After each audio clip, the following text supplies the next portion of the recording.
사관에 있을 곳이 없음이로라. 이런 제목으로 누가복음 강의를 이어가겠습니다.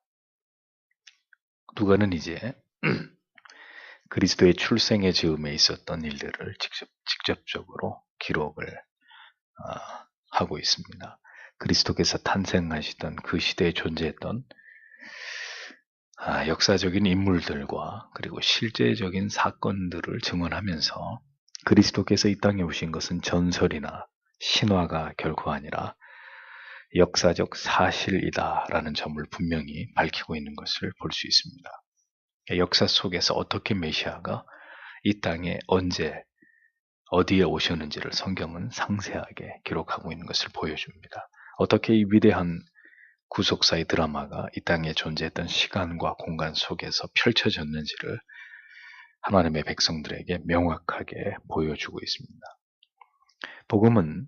복음은 믿음을 갖게 만드는데 그 목적을 두고 있습니다. 불택자들은 아무리 명백한 복음을, 역사적 사실을 성경이 기록하고 있다는 것을 보고 들려주어도 절대로 그것을 믿으려고 하지 않지만 택함을 입은 하나님의 백성들은 이런 명백한 진리를 깨닫고 발견하는 것을 통해서 그 믿음이 더 확고해지고 분명해지기 마련입니다. 그것은 올바른 진리의 말씀을 대할 때 우리 안에 계시는 성령께서 그 진리를 깨달아지게 하시고 믿어지도록 우리 안에서 역사하시기 때문입니다. 예수 그리스도를 구주로 믿기 위해서는, 우리에게 분명한 믿음이 생겨나기 위해서는 거듭 여러분들에게 강조드리는 바대로 예수 그리스도에 대한 모든 것에 대해서 상세히 아셔야 한다는 거죠. 그러니까 그리스도를 깊이 알아가는 것만이, 그 길만이 우리에게 믿음을 주시는 하나님의 은총을 우리가 얻을 수 있는 유일한 방법이기 때문입니다. 자, 그리스도께서 태어나시던 때의 역사적인 배경을 누가가 이렇게 기록하고 있습니다. 1절, 2절을 보면 그 무렵에 아우구스도 황제가 온 세상에 인구조사를 하라는 명령을 내렸다. 이 조사는 구레뇨가 수리아의 총독으로 있을 때 처음으로 실시한 것이었다. 이렇게 기록되어 있습니다.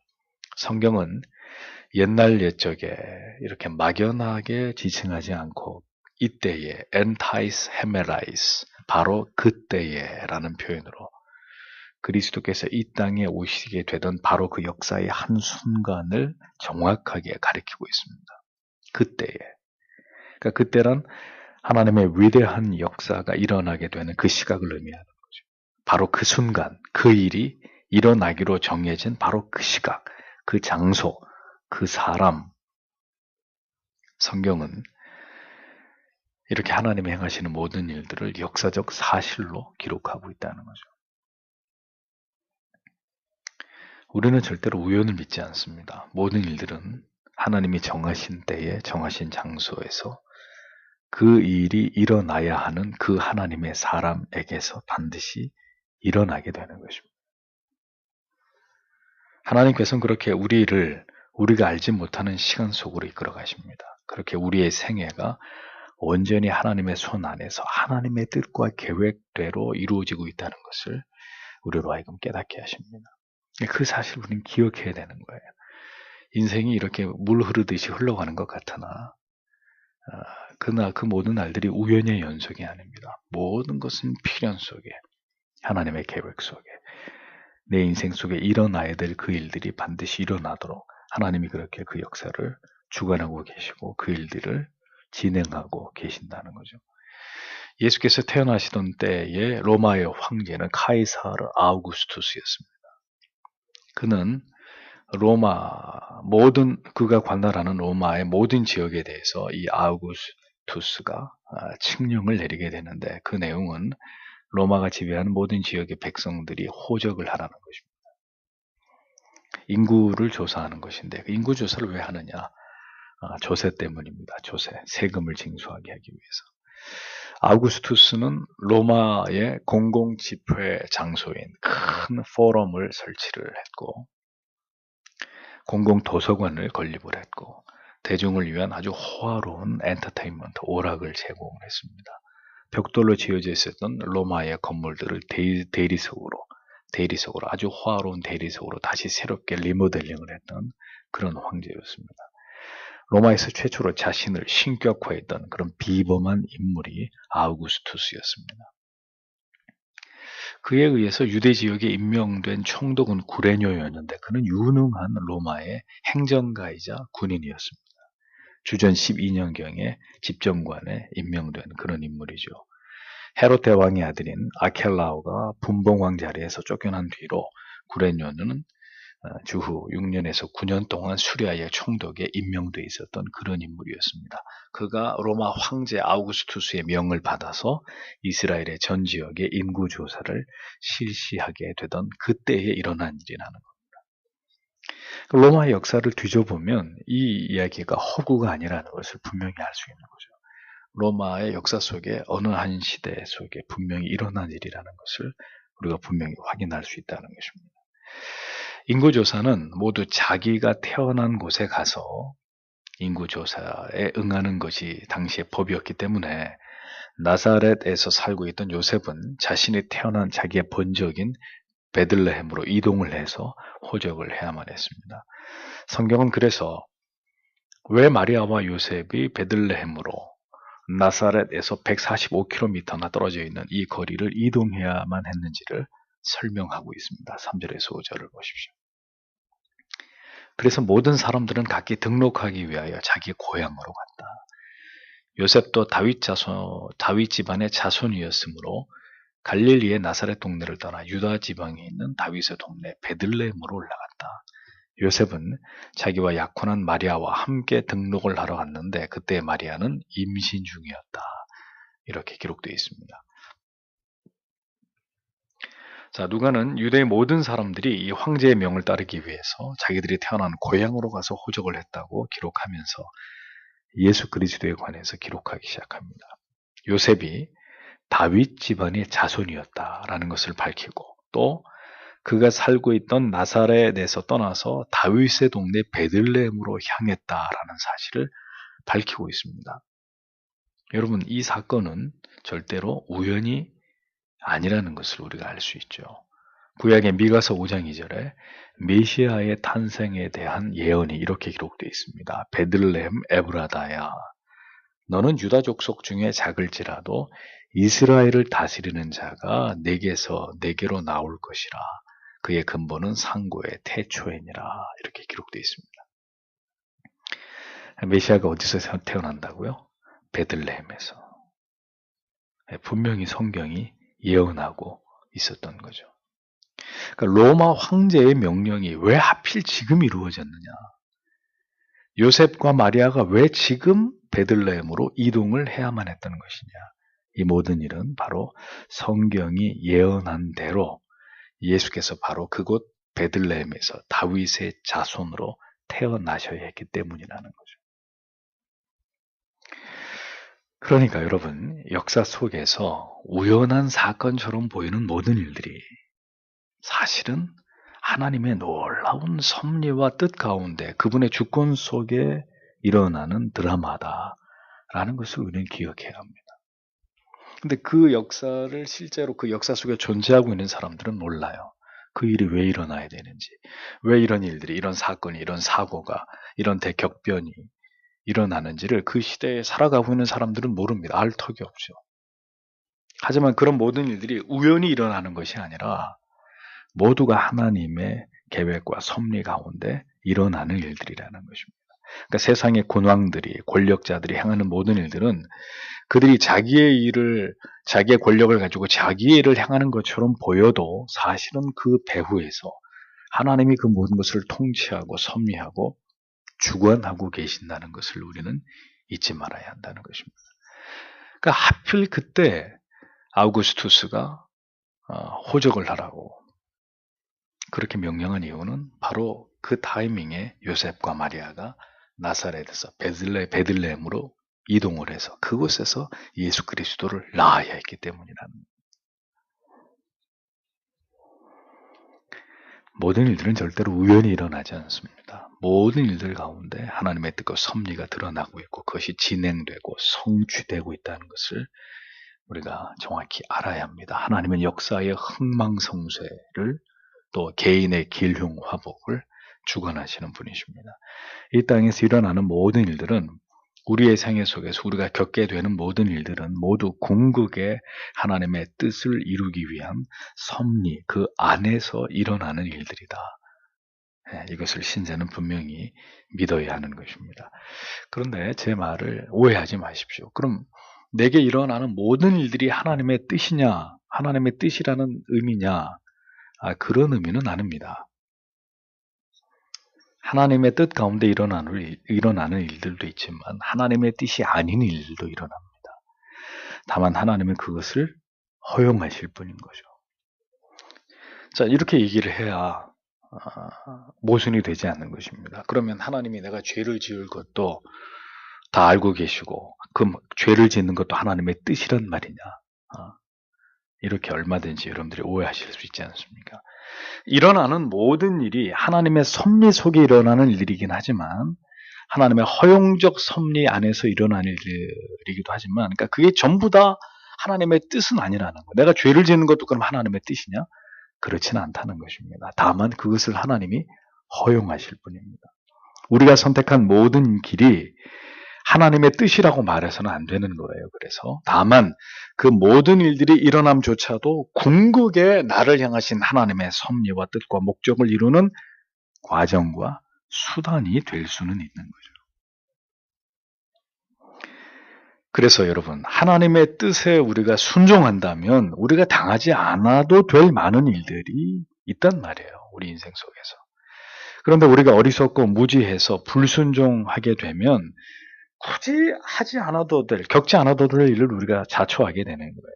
그럼 그렇게 불순종하게 되면 우리의 구원이 취소됩니까? 그건 아니라는 거죠.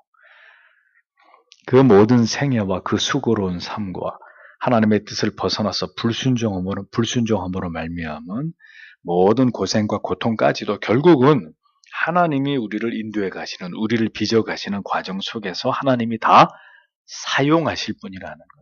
그게 하나님의 뜻이다 이렇게 말하면 안 되고 그런 모든 일들이 어떤 것은 하나님의 뜻 가운데 분명히 지금 예수님의 경우 같은 경우에 이런 일들은 정확한 하나님의 계획 속에 일어나게 되는 하나님의 뜻 가운데 일어나는 일들도 우리에게 있지만 우리가 행하는 모든 일거수일투족이 다 하나님의 뜻이다 이렇게 말해서는 안 된다. 그 가운데 많은 오류와 불순종과 무지 가운데 행하는 죄와 우리의 고집스러움 다 들어있습니다. 허용하시는 거예요. 그 모든 우리가 저지르는 악을 통해서까지도 그걸 사용하셔서 우리 각자를 향한 하나님의 궁극의 계획을 그분이 이루어 가시는 거죠. 그 모든 것들을 사용해서.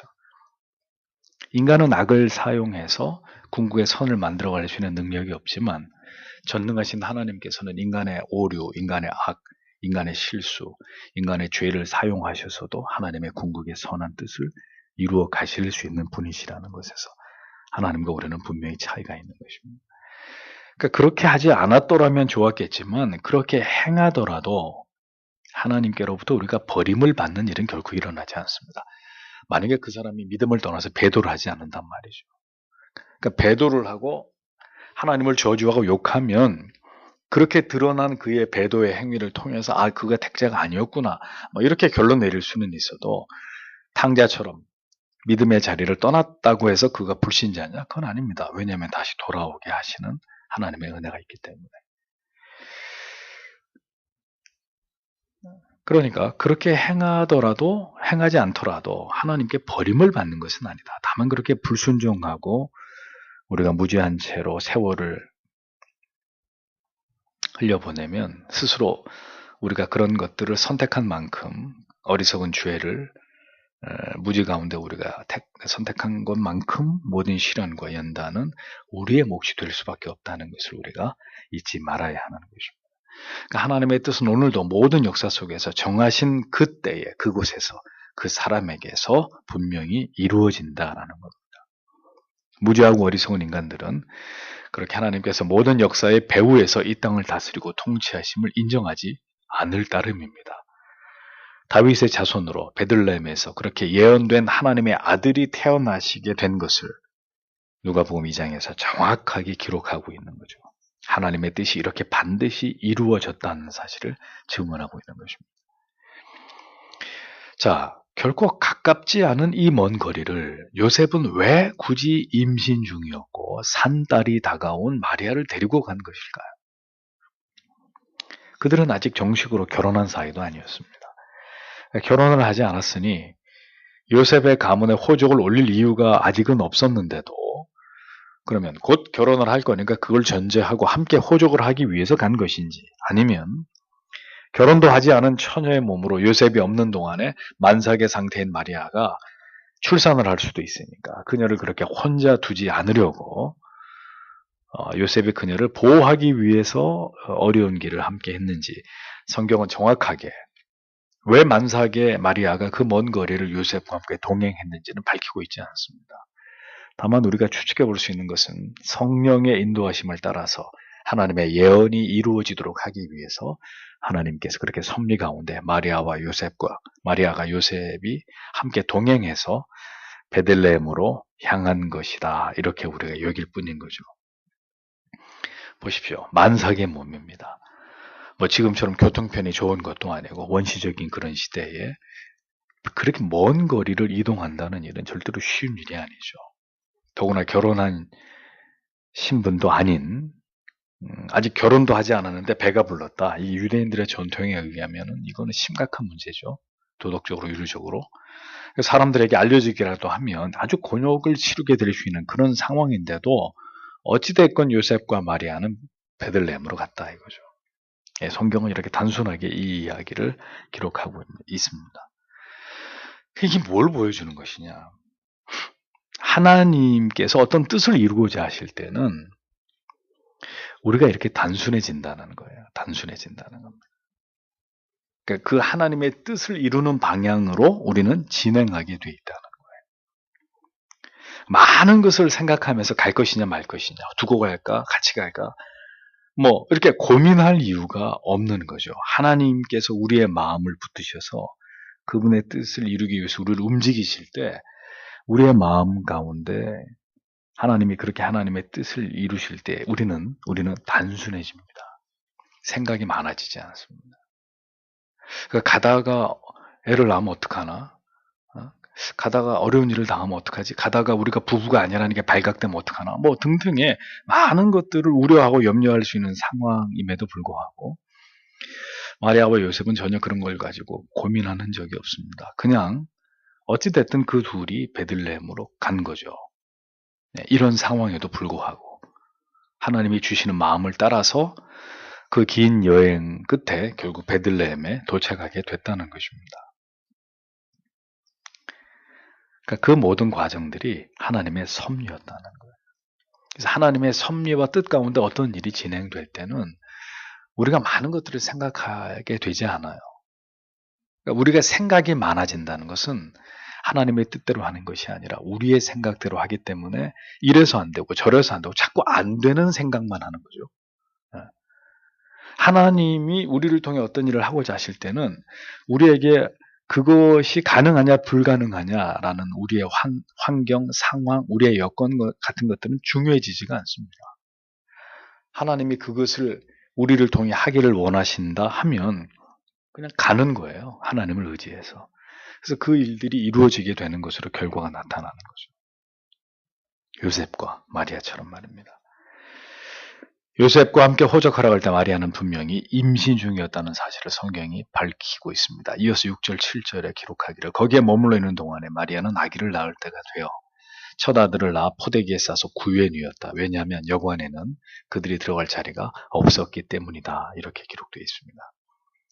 자, 우리가 종종 예수님의 탄생에 대해서 뭐 연극을 본다든지 예수님의 탄생에 대한 이야기를 듣는다든지 할 때 우리가 흔히 알고 있었던 생각은 베들레헴에 도착하자마자 그날 밤에 잘 곳이 없어가지고 요셉과 마리아가 마구간에서 잠을 자다가 예수님을 낳았다 이렇게 알고 있거든요. 성경을 정확히 보십시오. 베들레헴에 거하고 있는 동안 마리아가 아기를 낳았습니다. 베들레헴에 도착한 그날 낳은 게 아니에요. 베들레헴에 거하고 있는 동안. 베들레헴에 도착해서 하루가 지났는지 이틀이 지났는지 3일이 지났는지 알 수가 없는데 성경은 분명하게 베들레헴에 거하고 있는 동안에 마리아가 갑작스럽게 이제 아기를 낳게 되었다. 이렇게 적고 있는 거죠.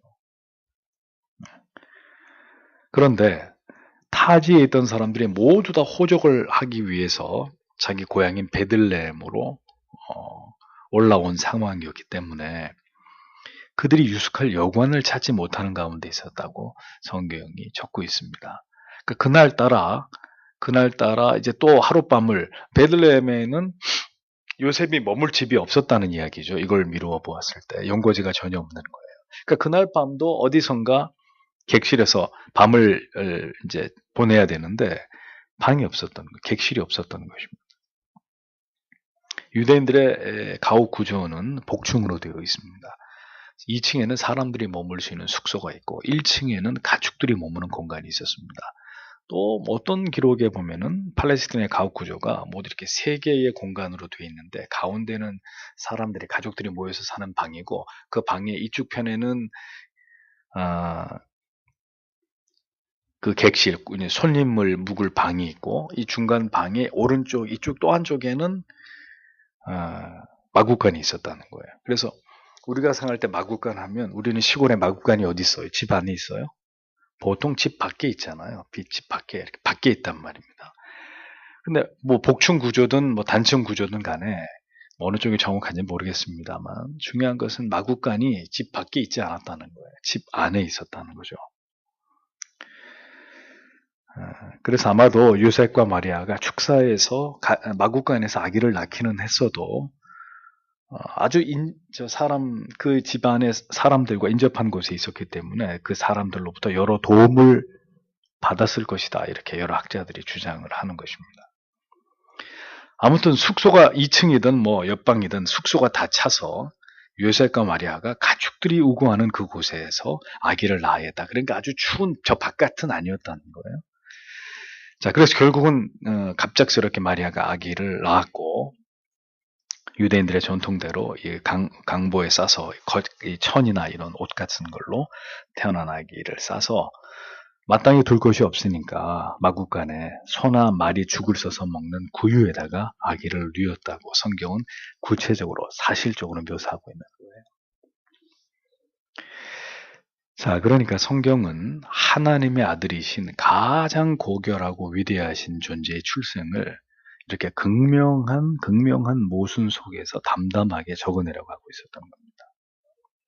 이스라엘이 그토록 고대하던 메시아가 가축들이 지내는 온갖 가축의 냄새들로 가득한 불결한 비위생적인 그곳에서 하나님의 아들이 왕 중의 왕이신 그분이 태어났다. 이 엄청난 이야기를 그대로 성경이 묘사하고 있는 겁니다. 자, 여러분, 우리가 어떤 훌륭한 위인에 대해서 전기를 쓴다면 설령 그런 곳에서 태어났어도 그 사람이 굉장히 위대한 인물이라면 사학자들이 어떻게 이 사건을 쓰는 역사 기자들이 어떻게 쓰겠습니까? 거짓말로 매우 특별하고 아름다운 곳에서 태어났다고 이렇게 거짓말로 기록할 수도 있었겠죠. 왜냐하면 그 사람은 굉장히 중요한 사람이기 때문에. 왜냐하면 사람들이 그런 이야기를 좋아하잖아요. 이 특별한 영웅이 아주 특별한 곳에서 아주 특별하게 태어났다고 얘기하는 걸 좋아하잖아요. 메시아가 그렇게 태어났다고 말하는 것을 사실 사람들은 더 좋아하고 그렇게 메시아, 적어도 하나님의 아들 구세주의 출생이라면 뭔가 우리하고 다른 특별함이 있어야 된다고 이렇게 믿고 싶어 할 거 아닙니까? 많은 사람들이. 근데 성경은 그런 것에 아랑곳하지 않는 거죠. 그냥 사실을 그대로 묘사하고 있을 뿐입니다. 하나님의 아들의 이 땅에 오심을 그렇게 초라했다. 보통 그 이하의 환경이고 상황이었다라는 것을 성경은 분명하게 밝히고 있는 것입니다. 보통 사람들도 아기를 그런 곳에서 낳는 법은 흔치 않은데 하나님의 아들이신 그가 말구유에서 태어났다. 이것을 있는 그대로 이렇게 묘사를 하고 있는 거죠. 이로써 그분이 이 땅에 오신 목적이 가장 상징적으로 드러나고 있는 것을 성경을 통해서 우리 모두는 깨닫게 되는 것입니다. 예수 그리스도께서 하나님이시고 하나님의 아들이신데 그분이 이 땅에 오신 이유는 절대로 인간들에게 높임을 받으시기 위해 오신 것이 아니다라는 것을 그리스도의 출생이 이 장면이 우리에게 그것을 웅변하고 있는 거예요. 그분은 아름다운 향료의 향기가 가득한 궁궐 안에서 아주 보드러운 벨벳 위에 그렇게 누여진 왕자 같은 대우를 받으면서 이 세상에 오신 분이 아니라고 성경은 뚜렷하게 얘기하는 거예요. 그러니까 그 얘기는 뭐냐? 그분이 이 땅에 오신 하나님이신데, 하나님의 아들이신데, 그가 모든 부귀 영화와 권력을, 영광을 얻기 위해서 이 세상에 오신 것이 아니다라는 것을 아주 상징적으로 보여주는 거죠.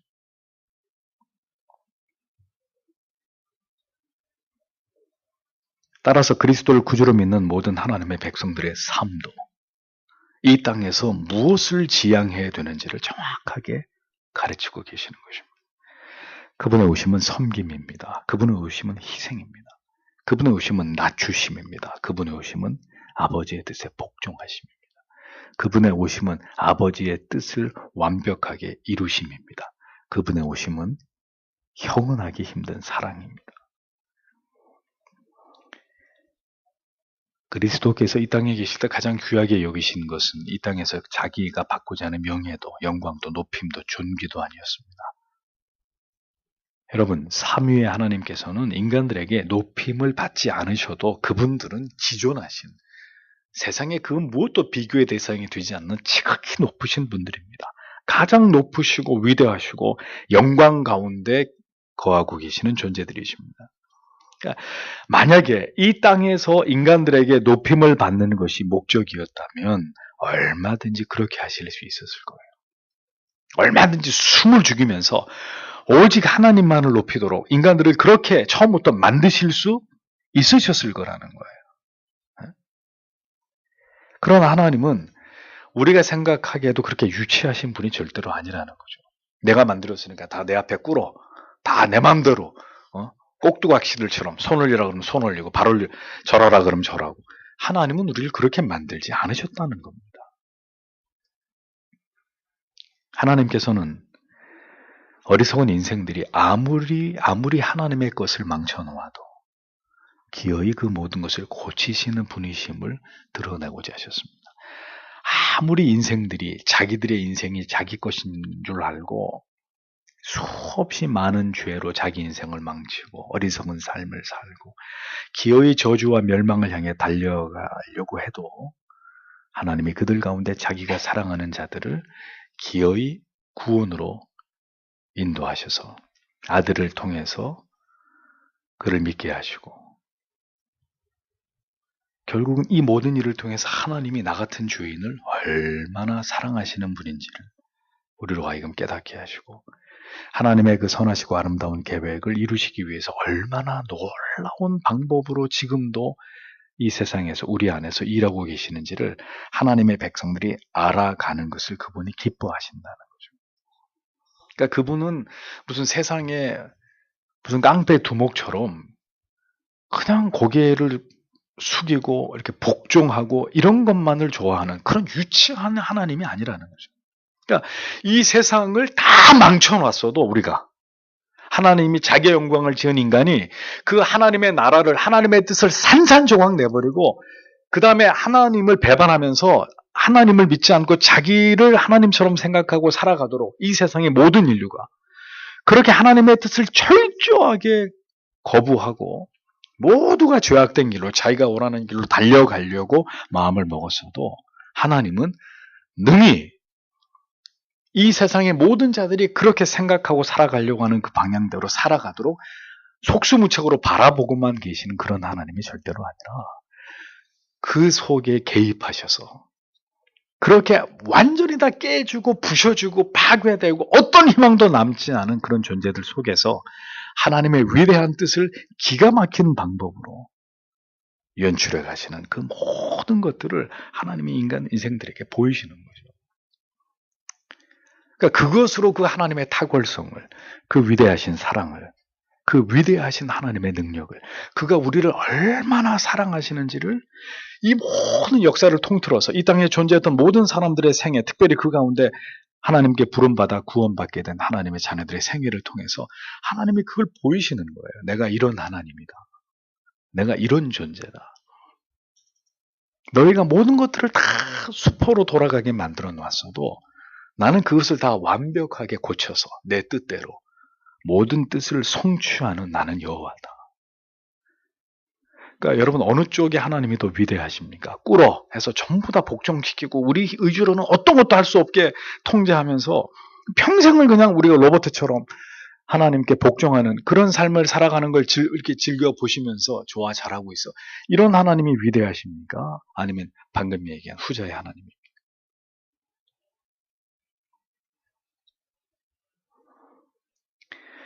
하나님께서 어떻게 우리를 대하시는지를 보십시오. 어떻게 그 사랑을 우리에게 나타내시는지를 잘 관찰해 보십시오. 하나님은 절대 우리 같은 분이 아니십니다.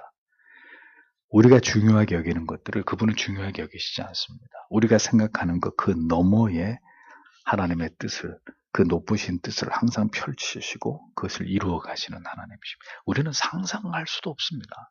하나님이 어떻게 일하시는지, 어떻게 그 뜻을 이루어 가시는지, 내 인생이 어디로부터 와서 어디로 가고 있는지, 내 인생 속에 어떤 일들이 지금 일어나고 있는지, 우리는 아무것도 아는 것이 없습니다.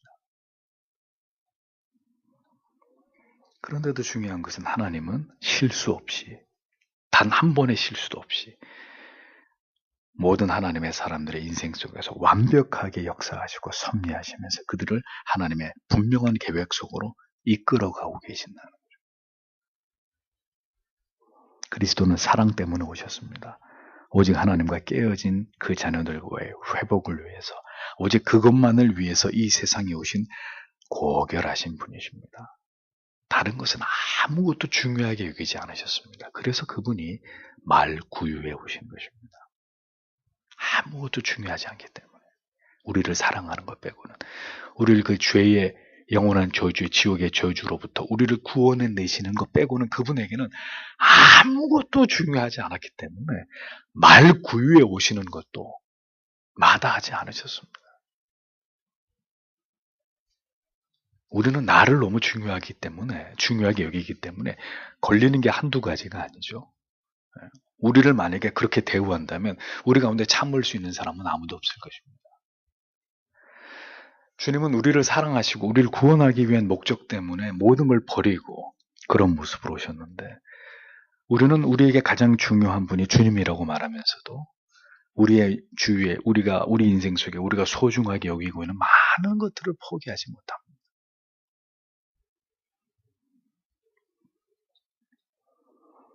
그리스도께서 감당하실 그 사명을 생각한다면 주님께서는 이 세상에서 가장 최고의 대우를 받으셔야만 했던 분이셨습니다. 그러나 누구도 그분을 그렇게 생각하지 않았습니다. 아무도 이 땅에 오시는 하나님의 아들을 환영하지 않았습니다. 그분의 오심의 의미를 아는 아주 소수의 사람들과 하늘의 천사들만 아기 예수의 탄생을 축복하고 찬송하고 노래했을 뿐입니다. 그러니까 성도 여러분, 대우를 받고 높임을 받고자 하신 삶이 아니었다는 거예요. 그렇게 자기를 배척하고 저주하고 미워하는 자들로 가득한 세상이었지만 그 무지한 자들의 그 어리석음을 뛰어넘으시는 사랑으로 묵묵히 메시아의 사명의 길을 걸어가신 그리스도이셨다는 거죠. 가장 위대한 생애는 아버지의 뜻을 이루시는 생애, 아버지의 뜻을 이루는 생애임을 주님이 그 초라하신 탄생의 순간에서부터 그 처참한 죽음에 이르기까지 우리에게 그것을 완벽하게 보여주시는 거예요. 그리고 그분을 가장 닮은 사람이 있다면 그분 바로 직전에 왔던 세례 요한. 이 세상에서 아무 영광도, 이 세상에서 지극히 평범한 삶도 아무것도 누리지 않고 거지처럼 광야에 미친 광인처럼 살다가 예수를 소개하고 역사 속에서 흔적도 없이 사라진 사람, 오직 하나님의 뜻을 이루고 잠시 인생을 살다가 그 젊은 날 그 사명을 다하고 하나님께로 돌아간 사람, 뭔가 닮은 꼴이지 않습니까? 그러니까 뭐가 제일 중요한지 알고 그것을 위해 살았던 사람들. 어리석은 교인들은 말합니다. 주님께서 그렇게 우리를 대신해서 낮고 천한 모습으로 흠모할 것이 없는 외모로 우리를 위해 모든 고난과 조롱과 저주와 죽임을 당하셨기 때문에 그건 주님이 다 감당하셨으니까 우리는 이제 마음껏 축복을 누리면 살기만 하면 된다.